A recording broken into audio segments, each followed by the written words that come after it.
cilmibaaris cusub oo la sameeyay ayaa lagu ogaaday in gacmaha oo la dhaqo laga heli karo wax dhaafsiisan nadaafadda caadiga ah taas oo ah in maskaxda oo aad nadiifinayso afkaartii hore qadiimiga ahayd ee maskaxdaada ku raagtay sida ay soo daabacday jasiiradda Daily Mail. cilmibaarayaashan ayaa helay in gacmaha oo la dhaqaa maskaxda ka nadiifinayaan fikradihii hore qadiimiga ahaa kuwaas oo ku saleysnaa dhanka tijaabooyinka hore ee uu qofku soo maray. sida darteed marka aad doonayso inaad go'aan muhiim ah qaadato waxa ay ku talinayaan in aad gacmaha mayrto ugu horreyntii taas oo aad ka heli karto fikrado cusub oo wax ku ool ah. cilmibaaristan ayaa waxaa sameeyay cilmibaarayaal ka tirsan kulliyadda Rodman College oo ay maamusho jaamacadda Toronto. waxaa hore loo ogaa in nadaafadda jirka ay saameyn ku yeelato xaaladda nafeed ee shakhsiga.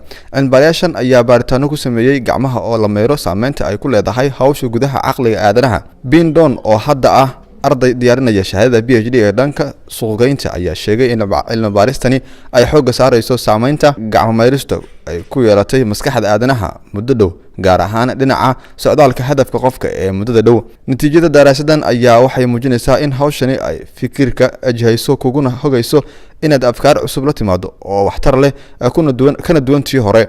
daraasadan kale oo laga sameeyay jaamacadda Michigan ayaa tilmaamaysa natiijo tan la mid ah. waxa ayna yiraahdeen gacmaha oo la mayraa waxay qofka ka saartaa shakhsiga xulashadiisa maalinlaha ah. sidaas oo kale waxay xuseen inta aan go'aan muhiim ah la gaarin ka hor jirkaaga nadiifi fikrado hor leh oo fiican ayaad helaysaa, waxaana sida hadalka u dhigay cilmibaarayaashan.